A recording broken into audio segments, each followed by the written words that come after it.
terra por John Wesley no século XVIII. Então a gente começa com o metodismo brasileiro. Ele, na verdade, como o Pedro II assumiu, ele abriu os portos, então ficou mais fácil a vinda de metodistas para cá.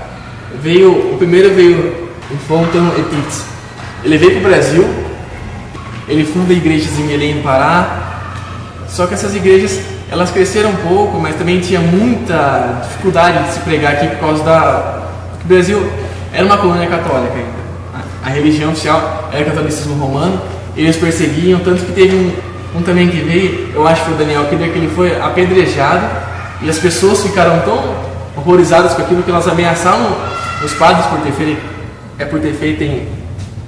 feito aquilo e eles acabaram ajudando no reverendo Daniel Kidder.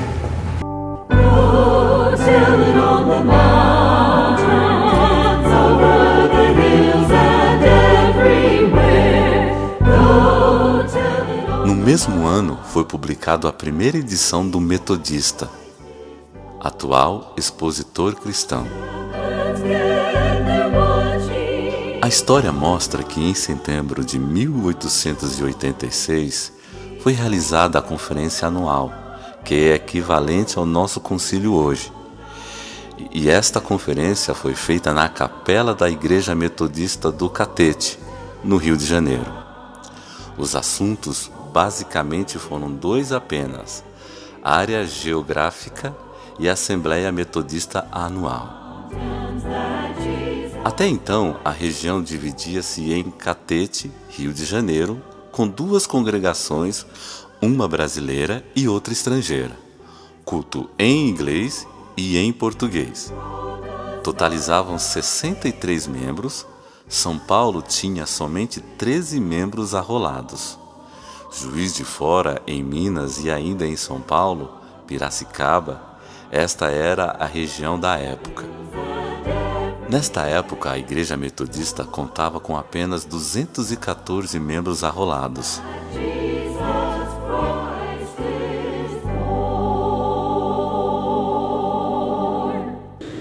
Muito bem, estamos aqui agora na Catedral Metodista de Piracicaba, uma igreja que traz em sua história muita coisa interessante sobre o metodismo no Brasil.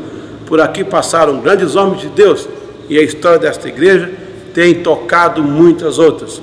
Daqui, muitas instituições emergiram e tomaram conta dessa região do Brasil. Nós vamos agora conversar com o pastor Tarcísio Santos, ele que é o atual pastor da igreja, e vai nos ajudar na pesquisa, falar um pouco mais dessa igreja abençoada e quem sabe tocar seu coração. Deus abençoe. Caminhos do metodismo, caminhos do coração abrasado. Muito bem. Pastor Tarcísio, então, a Catedral Metodista aqui era aquela mencionada, né, nos livros de história, quando os americanos vêm por causa da colonização americana e acabam estabelecendo aqui esse movimento, né? Como é que foi esse início aqui da história da igreja? A Igreja Metodista em Piracicaba, ela, na verdade, o nascedor do movimento metodista no Brasil, ele pode ser contado a partir de Piracicaba. Em 1881, iniciou-se então o trabalho do movimento metodista nessa região e posteriormente aí a gente tem aqui a formação de uma primeira comunidade através de uma classe de escola dominical e também logo em seguida nós temos o início da educação metodista através da missionária norte-americana Martha Watts. Da partir de então, essa igreja vem se desenvolvendo. Esse espaço onde nós estamos aqui hoje, o templo da Catedral Metodista, esse templo ele foi construído anos depois. Então nós temos aí um intervalo entre a chegada do movimento metodista, a chegada do povo metodista, o início do trabalho metodista até a construção desse prédio onde nós estamos hoje. O que é para o senhor hoje, para o seu ministério, né, ser pastor de uma igreja tão importante como essa no movimento metodista? Olha, para a gente que gosta de história, eu digo que aqui realmente é a oportunidade da gente se relacionar com ela o tempo inteiro. E é um privilégio, uma bênção de Deus, poder continuar essa história iniciada há 132 anos passados. Então eu digo assim que é uma oportunidade e um privilégio realmente e uma bênção recebida do Senhor para poder participar dessa história e continuar construindo essa história nessa cidade. O que é original aqui? O prédio original? Teve alguma reforma? Como é que foi a história aqui da igreja? Nesse prédio onde nós estamos, é um prédio que foi construído na década de 20 e foi inaugurado no final da década de 20, em 1928. É um prédio que tem uma característica arquitetônica maravilhosa, muito bem conservado na atualidade. No início dos anos 2000, ele passou por uma restauração, a nave do templo passou por uma restauração, voltando à sua condição original.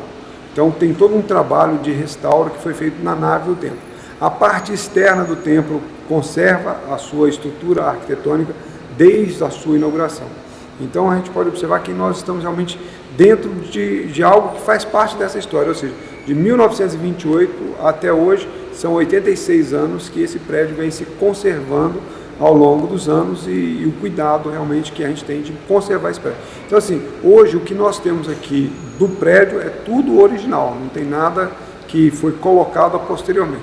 Então o forro ainda continua sendo um forro de madeira, as luminárias, o piso, um assoalho de madeira, as paredes, a gente pode ver que a pintura foi feita inclusive na cor original da inauguração. Aqui nas minhas costas a gente está vendo o altar que foi construído no modelo original. Então toda a estrutura que a gente tem dentro dessa nave, ela conserva realmente a sua estrutura original de 1928. Pastor, a Martha Watts, ela viveu aqui nessa região, ela chegou também a ser membro aqui da igreja ou não? Como é que foi? Martha Watts, ela iniciou o trabalho da educação metodista no Brasil. E junto a Martha Watts, os primeiros missionários estavam com ela e ela acabou fazendo parte desse grupo de missionários e ao mesmo tempo de metodistas no final do século XIX, final do século XVIII, XIX, início do século XX. Ela fez parte dessa comunidade. E ela não ficou muitos anos em Piracicaba. É interessante que a gente comece a pensar assim, não, ela não ficou muitos anos em Piracicaba. E aí nesse tempo, o tempo que ela esteve em Piracicaba, ela realmente foi parte dessa comunidade metodista no passado. E o trabalho que ela desenvolveu deu origem ao Colégio Piracicabano, né? Isso. Que também deu origem à universidade. É uma sequência aí? É uma sequência. Na história, o trabalho da Martha Watts, depois, num determinado momento, ele vira o Instituto Educacional Piracicabano, e desse Instituto Educacional Piracicabano nós temos o Colégio Piracicabano. Esse Colégio Piracicabano, na década de 40, 50, se não me falha a memória, inicia um trabalho do curso superior. E aí começa então a usar as dependências da escola no período noturno e começa-se o trabalho da escola superior. E hoje a gente tem a Universidade Metodista de Piracicaba, a Unimep, uma escola enquadrada aí no quadro das escolas privadas, né, e confessionais, uma das melhores do Brasil. Aqui também em Piracicaba, ela deu para o Brasil o presidente de Moraes, se não me engano. Isso. E ele teve contato com o colégio, com a Marta, com esse pessoal todo? Teve. Ele foi muito amigo dos missionários norte-americanos quando eles chegaram. Então tem toda uma relação muito forte entre Prudente de Moraes e os metodistas, os missionários metodistas no final do século XIX e início do século XX. Aqui, antes dessa igreja, havia alguma capela? Você tem alguma informação sobre isso? A igreja metodista em Piracicaba, ela começa num casarão, na Rua do Rosário. Depois desse casarão, 4 anos posteriormente, eles foram para a Rua Boa Morte, onde se construiu, junto com a escola, né, se construiu também uma igreja, e que nessa igreja ela foi depois, posteriormente, demolida, onde se constrói hoje o bloco, né, o prédio centenário do Colégio Piracicabano.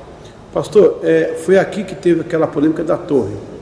Foi a primeira igreja evangélica com torre no Brasil, dentro do conceito de que igrejas protestantes não poderiam ter igrejas com caras de templos católicos.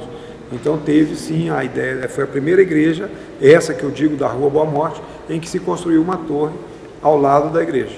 E qual que é a importância então desse movimento dessa igreja para o município aqui, para a região de Piracicaba, de São Paulo aqui?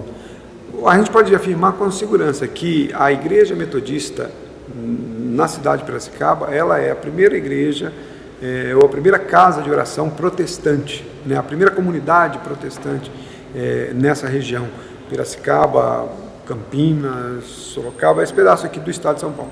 A partir de então, a gente começa a ver essa igreja as outras igrejas surgindo como filhas da Igreja Metodista. Hoje, a igreja que está no ano em que se completa 133 anos, 133 anos da Igreja Metodista em Piracicaba, nós temos igrejas metodistas nas cidades circunvizinhas à cidade de Piracicaba, que são filhas da Igreja Metodista.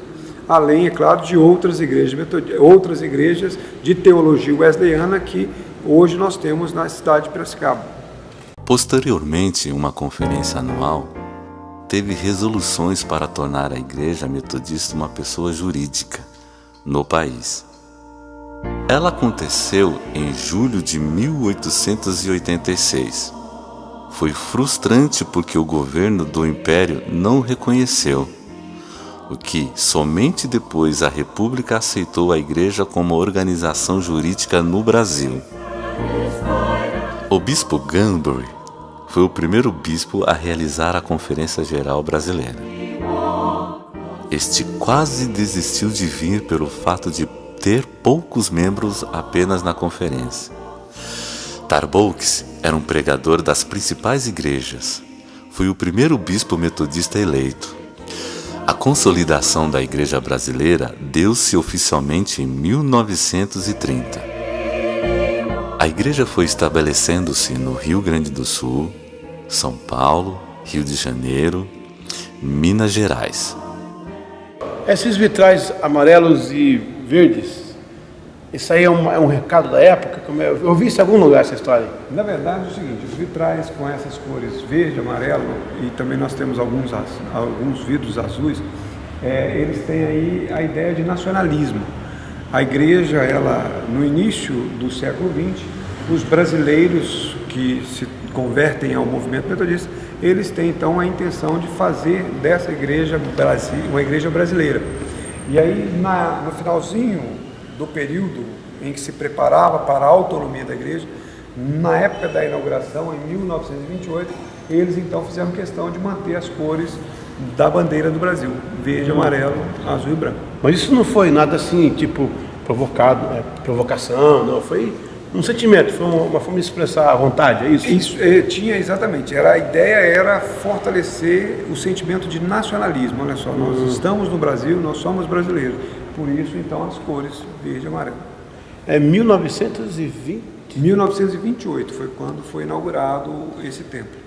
Então, interessante isso, porque em 1930 é que vai se estabelecer aquele documento da Igreja Episcopal do Sul, dando ao Brasil autonomia de igreja. Então esse tempo ele é até antes desse período histórico, né? Porque na verdade isso foi um tempo, né? Não foi só o ano de 1930. O desejo da autonomia ele vem logo no início do século XX, por volta do ano de 1910 já tinha esse já desejo. estava na negociação já. Não era negociação, era um desejo de autonomia, ou seja, os brasileiros queriam uma igreja brasileira. Era um desejo.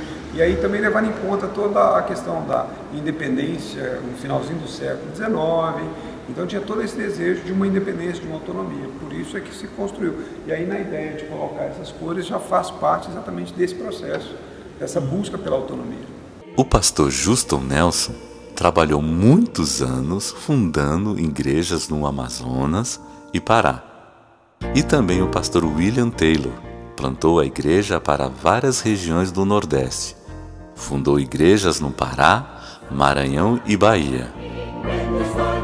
As primeiras regiões organizadas foram: primeira região, Rio de Janeiro; segunda região, Rio Grande do Sul; terceira região, São Paulo; quarta região, Minas Gerais; quinta região, interior de São Paulo, Goiás, Mato Grosso e Brasília; sexta região, Paraná e Santa Catarina; regiões missionárias do Nordeste, Alagoas, Bahia, Ceará, Paraíba, Pernambuco, Piauí e Rondônia; e os campos missionários do Amazonas, Acre, Pará, Rondônia e Roraima.